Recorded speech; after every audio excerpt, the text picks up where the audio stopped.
በምድር ላይ ካሉት እጅግ በጣም ደረቅና ግዙፍ ከሚባሉ ቦታዎች አንዱ በሆነው በሳራ በረሃ አሸዋ ስር የጥንት ሕይወት አሻራዎችና የጠፉ ዓለማት ሚስጥሮች ተደብቀዋል።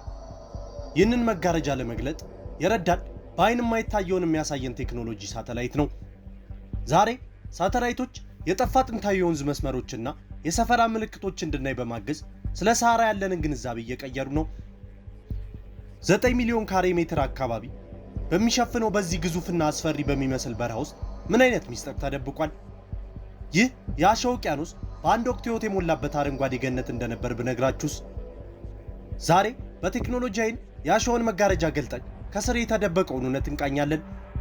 ይህ ታሪክ ስለተረሱ ማህበረሰቦች ብቻ ሳይሆን የሰው ልጅ ከአካባቢው ጋር ስላለው አስደናቂ ግንኙነትና የአየር ንብረት ለውጥ ምን ያህል አውዳሚ ሊሆን እንደሚችል የሚያሳይ ይኸው ምስክር ነው።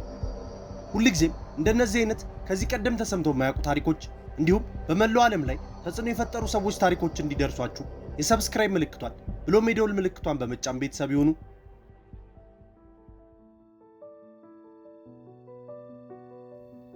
ሳራ የሚለው ስም ሲነሳ በአእምሯችን የሚመጣው መጨረሻ የሌለው የአሸዋ ክምር፣ የሚያቃጥል ፀሐይና ሕይወት አልባ መሬት ነው። ለአስርተ ዓመታት ሳይንቲስቶችና አርኪኦሎጂስቶች ይህንን ግዙፍ ምድር ለመመርመር ቢሞክሩም ስፋቱና አስቸጋሪነቱ ትልቅ ፈተና ሆኖባቸዋል።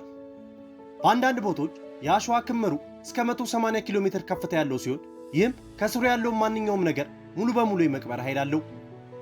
ታዲያ በዚህ የአሸዋ ውቅያኖስ ስር የተደበቀውን ታሪክ እንዴት ማወቅ ይቻላል? የዚህን ምስጢር ቁልፍ ከምድር በመቶዎች የሚቆጠሩ ኪሎ ሜትሮች ርቀት ላይ እናገኘዋለን። የሳተላይት ቴክኖሎጂ በተለይም እንደ ራዳርና ኢንፍራሬድ ያሉ የምስል መቅረጫ ቴክኖሎጂዎች የአርኪኦሎጂን ሳይንስ በእጅጉ አግዘውታል።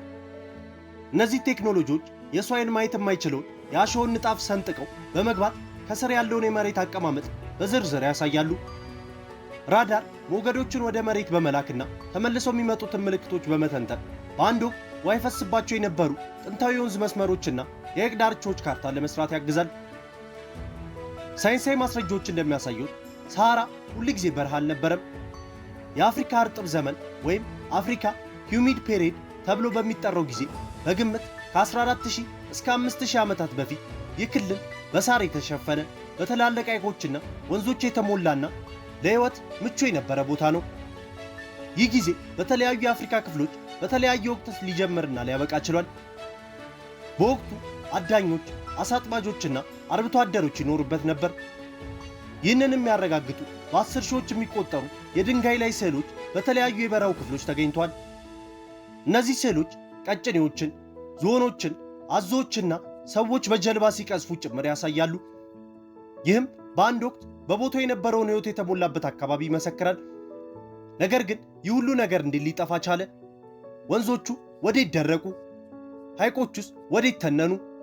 እና ከሁሉም በላይ እዚህ ይኖሩ የነበሩ ሰዎችስ ምን ነካቸው? የሳተላይት መረጃዎች ከሌሎች ሳይንሳዊ ጥናቶች ጋር በመሆን እነዚህን ጥያቄዎች መመለስ ጀምረዋል።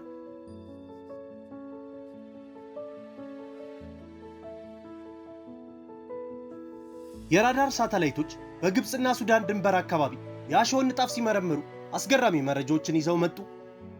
ሳይንቲስቶች በአሸዋው ስር የተቀበሩ ሰፋፊ የውሃ መስመሮች ምልክቶች አገኙ። ከእነዚህም መረጃዎች በመነሳት የታማራንስ ወንዝ የሚባል አንድ መላምት ተፈጠረ። ይህ መላምት እንደሚጠቁመው በአንድ ወቅት ከአፍሪካ ታላላቅ ወንዞች አንዱ ሊሆን የሚችል ግዙፍ ወንዝ በዚህ አካባቢ ይፈስ ነበር። ይህ መላምት አንድ ትልቅ ጥያቄ አስነሳ። ወንዞቹ ከነበሩ ሰዎችስ አልነበሩም? ይህንን ጥያቄ ለመመለስ ተመራማሪዎች የሳተላይት ምስሎችን በመጠቀም ሰፋፊ ቦታዎችን መቃኘት ጀመሩ። ትኩረታቸውም ሰዎች ሊሰፍሩባቸው ይችላሉ ብሎ ባሰቧቸው ጥንታዊ የሐይቅ ዳርቻዎችና የወንዝ መጋጠሚያዎች ላይ ነበር። ብዙም ሳይቆይ የሳተላይት መረጃዎች ተመራማሪዎችን ወደ ተስፋ ሰጪ ቦታዎች መሯቸው። በምስሎቹ ላይ የታዩ አጠራጣሪ ምልክቶች መሬት ላይ በተደረገ ምርምር ሲረጋገጡ የጥንታዊ ሰፈራዎች፣ የመቃብር ስፍራዎችና የድንጋይ ግንቦች ፍርስራሽ እንደሆኑ ታወቀ። ከእነዚህ ግኝቶች ውስጥ በጣም አስገራሚ ከሆኑት አንዱ በኒጀር ቴኔር በረሃ ውስጥ የሚገኘው ጎቤር የተባለው ቦታ ነው። በአጋጣሚ የተገኘው ይህ ቦታ በሰሃራ ልብ ውስጥ እስካሁን ከታወቁት ትልልቅና ቀደምት የመቃብር ስፍራዎች አንዱ ነው። ተመራማሪዎች ወደ 200 የሚጠጉ የቀብር ቦታዎችን አግኝተዋል። እነዚህም ከ10,000 ዓመታት በፊት ጀምሮ በሁለት የተለያዩ የባህል ቡድኖች የተቀበሩ ናቸው። የመጀመሪያዎቹ ኪፊያን በመባል የሚታወቁት ረጃጅምና ጠንካራ አዳኝ አሳ አጥማጆች ሲሆኑ ሁለተኞቹ ደግሞ ከሺህ ዓመታት በኋላ የመጡት ቴኔሪያን የተባሉ አርብቶ አደሮች ናቸው። የጎቤሮ ግኝት የሚያሳየው ሰሃራ በአንድ ወቅት ለተለያዩ የሰው ልጆች ባህሎች መኖሪያ እንደነበረና በአካባቢው የነበረው ትልቅ ሐይቅ ሕይወትን ይደግፍ እንደነበረ ነው።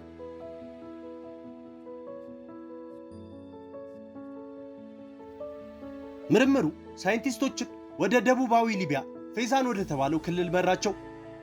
ምንም እንኳን የጋራማንትስ ስልጣኔ ከታሪክ መዛግብትና ከድሮ የአርኪኦሎጂስቶች ሥራዎች ቢታወቅም የሳተላይት ምስሎች የስልጣኔውን ስፋትና ውስብስብነት በአዲስ መልክ አሳይቷል።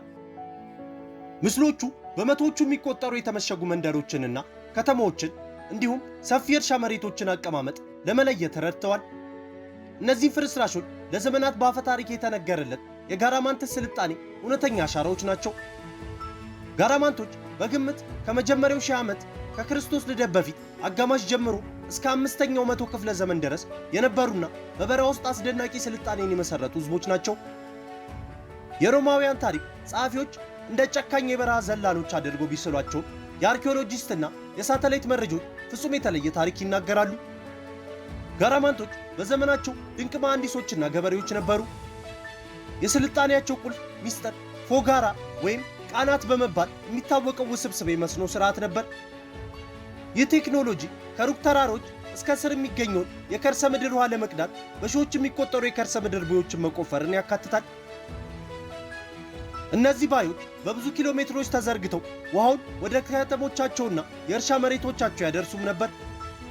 ይህም በረሃውን ወደ ለም አሳይን በመቀየር እንደ ስንዴ፣ ገብስ፣ ወይንና ቴምር ያሉ ሰብሎችን እንዲያመርቱ አስችሏቸዋል። የሳተላይት ምስሎቹ እነዚህም በሺዎች የሚቆጠሩ የፎጋራ ባዮች መስመሮችንና የውሃ ማውጫ ጉድጓዶችን ዱካ በግልጽ ለማሳየት ተረድተዋል። የጋራማንቶች ዋና ከተማ ጋራማ በአሁኑ ደግሞ ጀርማ ትባል የነበረ ሲሆን በአንድ ወቅት እስከ 10,000 የሚደርሱ ሰዎች ይኖሩባት እንደነበር ይገመታል። ይህች ከተማና በዙሪያው የነበሩት ሰፈሮች በሰሃራ በረሃ ውስጥ ከታላላቅ ወንዞች ርቀው ከተመሰረቱት የመጀመሪያዎቹ የከተማ ማህበረሰቦች መካከል አንዱ እንዲፈጠር አድርጓል። በንግድም የበለጸጉ ነበሩ። ከሮማ ኤምፓየርና ከሰሃራ በታች ካሉ የአፍሪካ ህዝቦች ጋር ይነግዱ ነበር። የአስደናቂ ስልጣኔ ለምን ጠፋ? መልሱ ውስብስብ ቢሆንም ከውሃ ጋር በእጅጉ የተያያዘ ነው። ጋራማንቶች ይጠቀሙበት የነበረው የከርሰ ምድር ውሃ በዝናብ የማይታደስ ጥንታዊ ፎሲል ውሃ ነበረ። ለዘመናት ያለማቋረጥ ውሃውን እየተጠቀሙ ሲሄዱ የውሃው መጠን ቀስ በቀስ እየቀነሰ መጣ። የውሃ ምንጫቸው መቀነስ ከመስኖ ስርዓታቸው መዳከም ጋር ተዳምሮ እንዲሁም ከፖለቲካዊና ኢኮኖሚያዊ ለውጦች ጋር ተጨምሮ ስልጣኔው እንዲዳከም ሳያደርገው አልቀረም። ሕይወትን የሰጣቸው ቴክኖሎጂ የረጅም ጊዜ ዘላቂነትን ያላገናዘበ በመሆኑ ለውድቀታቸው አስተዋጽኦ አድርጎ ሊሆን ይችላል። ህዝቡም ቀያቸውን ጥለው ለመሰደድ ተገደዱ። ግርማ ሞገስ የነበራቸው ከተሞቻቸው በአሸዋ ተዋጡ። የጋራማንቶችና የጎቤራ ህዝቦች ታሪክ በሳተላይት ቴክኖሎጂ አማካኝነት ይበልጥ ግልጽ እየሆነ የመጣው ስለ ሰው ልጅ ታሪክ ያለንን ግንዛቤ ያሰፋል። ይህ የሚያሳየው የሰሃራ በረሃ ባዶና ታሪክ አልባ ምድር ሳይሆን ውስብስብ ማህበረሰቦች የተነሱበት የበለጸጉበትና የወደቁበት ስፍራ መሆኑን ነው። እነዚህ በሳይንሳዊ ማስረጃ የተረጋገጡ የስልጣኔ አሻራዎች ናቸው። ከሁሉም በላይ ግን ይህ ታሪክ ስለ አየር ንብረት ለውጥና ስለ ተፈጥሮ ሀብት አጠቃቀም የሚያስተላልፈው ጠንካራ መልእክት አለ።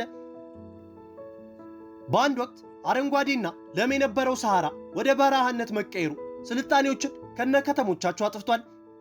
የጋራማንቶቹ ውድቀት ደግሞ የተፈጥሮ ሀብትን በተለይም ውሃን ያለ ጥንቃቄ መጠቀም የሚያስከትለውን አደጋ ያስገነዝበናል። እነሱ በዘመናቸው የነበራቸው የላቀ ቴክኖሎጂ ተጠቅመው በረሃን ለማሸነፍ ሞክረው ነበር። ነገር ግን የረጅም ጊዜ ዘላቂነት ያላገናዘበ አካሄዳቸው ለውድቀት አስተዋጽኦ ሳያደርግም አልቀረም። ይህ ታሪክ ዛሬ ላለነው ትውልድ ትልቅ ትምህርት ይሰጠናል።